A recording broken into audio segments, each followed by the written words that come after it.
On va faire les clés du match. L'avant qui a été déterminant aujourd'hui du côté du Stade Toulousain, dans le positif notamment. Johan, est-ce que tu as un avant toulousain qui a été particulièrement positif aujourd'hui, particulièrement déterminant? Bien entendu, on l'a tous vu, c'est Jack Willis qui fait un drôle de match en défense, en attaque. J'ai ce ballon qui capte sur un coup d'envoi et il fait 20 mètres avec. Le dernier ballon gratté qui fait énormément de bien. Ça a été l'avant le plus remuant. Et il y a aussi Meafou qui a été très bon dans l'alternance, des percussions, des passes. Voilà, et c'est pour moi le 1 et le 2, Willis et Meafou. Willis et Meafou, est-ce que tu as un autre avant, toi, Daniel, ou est-ce que tu vas dans le sens de Johan? Comme toujours avec Toulouse, notamment au niveau du jeu d'avant, tu as la qualité collective. Toulouse marque un essai sur Moll, Toulouse a plutôt une bonne mêlée, la touche a été en alternance. Mais enfin, dans le secteur du jeu d'avant, il n'y a pas radicalement l'émergence.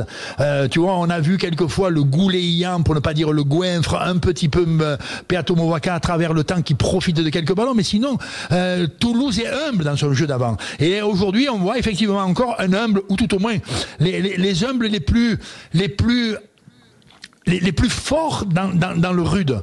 Tu vois, ils sont tous, ces Toulousains, particulièrement exemplaires dans l'abnégation. Tu vois, on pense à Anthony Gelon, on pense à Marchand, on pense même à Cyril Baille, on pense à François Cros. Mais là, quand même, effectivement, Willis, il a le secteur offensif relativement bas, mais il a le secteur gratteur, application, homme du cœur, homme du rude, homme du défi physique, homme des centimètres plutôt que des grands espaces, quand même très efficace. Donc il fait vraiment, honnêtement, oui. il fait un match très utile. Et après, tu as le gros Meafou, quand même, reconnaissons, Emmanuel Meafou, il est celui qui va grignoter le peu de mètres dans ce match. Il n'y a pas eu beaucoup de performances. La performance plutôt moyenne de l'ensemble du stade toulousain vient de fait qu'on a eu peu de perforations, ou très peu. Tu vois, ce sont nos troisième liens un peu. Et Meafou qui a fait toujours ses 3 mètres, ses 1 mètre, ses 50 centimètres, qui a mis les petites tonicités d'enchaînement de jeu, et qui a quand même fait un petit peu reculer l'organisation défensive. Après, ce sont les Toulousains marquent essai sur Moll, marquent 2 essais presque de rapine, tu vois, pas casquette, l'essai de la contre, enfin, le coup franc à la main d'Antoine et l'essai de l'interception, ou l'interception, la longue course de Malia, ils sont pas de grande construction. L'absence, ou la faiblesse, ou le caractère un peu moyen des perforations toulousaines gêne un peu la construction du jeu, même si Toulouse a beaucoup de capacité à jouer à l'équilibre avec son secteur offensif. Tu vois, ça c'est quand même une qualité. Donc on pourra dire, à mon sens, Meafou, parce que sur l'utile à la construction, c'est assez élevé. Et sans aucun doute, Willis. Maintenant, on a souligné l'abnégation du grand Richie Arnold, elle est incontestable. Il touche 3 ballons dans le match, mais il fait 3 passes, il est 3 fois dans la défense, tu vois, il manque pas une répulsion dans un regroupement, et chaque fois que le ballon a été lancé sur lui en touche, il a été exemplaire. Mais quand même, le caractère un peu utile à la balle, ou avec la balle de Meafou, en fait probablement le meilleur avant du match, et peut-être un potentiel titulaire pendant 15 jours pour le 15 de France. Et je reviens sur ce que vous disiez sur Jacques Willis, 17 sur 19 au plaquage aujourd'hui pour le 3e ligne. Le 3/4 de cette équipe du Stade Toulousain qui a été le plus tranchant aujourd'hui, qui est-il? Il y a match. Il y a match entre qui pour toi, Quentin? Pareil, entre Dupont et Ramos, non? Pour moi, entre Ramos et Kingmore, peut-être, mais pas Dupont, non. Il fait quand même. Non, pas Dupont non plus. Il fait des sacrés passes. Moi, je mettrais plus Ramos, personnellement. Daniel.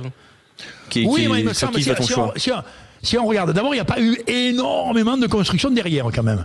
On a cité très souvent les centres de Basse. On a relativement peu cité les nôtres, les Toulousains, on dira. Ce qui veut dire que dans la construction, on n'a pas dans ce secteur-là, dans le secteur dit déployé, recherche d'intervalles vers les extérieurs, tu vois, on n'a pas quand même énorme. On a un essai magnifique.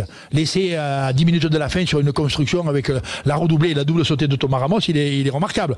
Mais sinon, on n'a pas énormément énormément dans le jeu offensif. On a, dans la première mi-temps, la volonté de Kinghorn de remonter des ballons, tu vois. Et on a, je pense, l'allure sereine et gestionnaire remarquable de Ramos. Ramos, il fait peu de fautes. Il récupère les ballons qu'il faut récupérer. Il le varie un peu entre le pied et les mains. Il en fait beaucoup avec les pieds, avec les mains, moins avec les pieds, mais il fait le match avec très peu de déchets. Et pas avec énormément de brilles, mais avec très peu de déchets. Et si on regarde, même les ailiers toulousains, tu sens qu'ils ont du potentiel, mais aujourd'hui, le potentiel offensif, j'allais dire du jeu de notre ligne de trois quarts toulousaine, il n'a pas aujourd'hui son meilleur niveau, non. Donc on part sur Ramos ou pas, Yohan Uger, rapidement?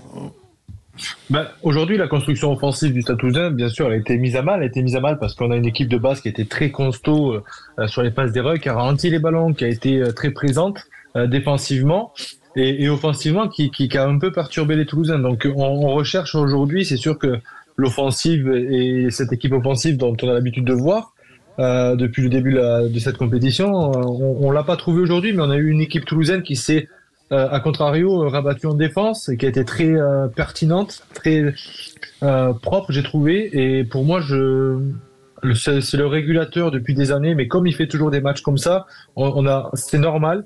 Mais c'était Pita Aki pour moi. Pita Aki, donc pour toi. Parce qu'il récupère deux, trois joueurs qui sont quand même importants sur le début de la deuxième mi-temps, sur une petite percée. Du numéro 15, je sais plus son nom, qui rattrape du bout de la chaussette. Gallagher, il le rattrape du bout de la chaussette et c'est vraiment une action qui peut faire très mal aux Toulousains. Voilà, donc oui, Daniel, tu veux clôturer le secteur du match sur le trois quarts ou sur le secteur clé du match selon toi? Même sur les trois quarts on peut revenir. Pita Aki, il a quand même cette auréole à la fois du robuste régulateur. Il fait peu de fautes, il est rude en défense, et il s'envoie toujours comme un avion. Il est capable quand même de redresser une course quand ça flotte. Il a toutes ces subtilités là, et dans un match qui est quand même plutôt pour Toulouse fait de jeu, de petit instant de jeu, pas trop mal, tu le trouves, Pita, qu'il a dedans. Mais sur l'allure générale de l'équipe toulousaine, la performance de Ramos, malgré tout, c'est elle qui assure l'équilibre à son équipe, quoi.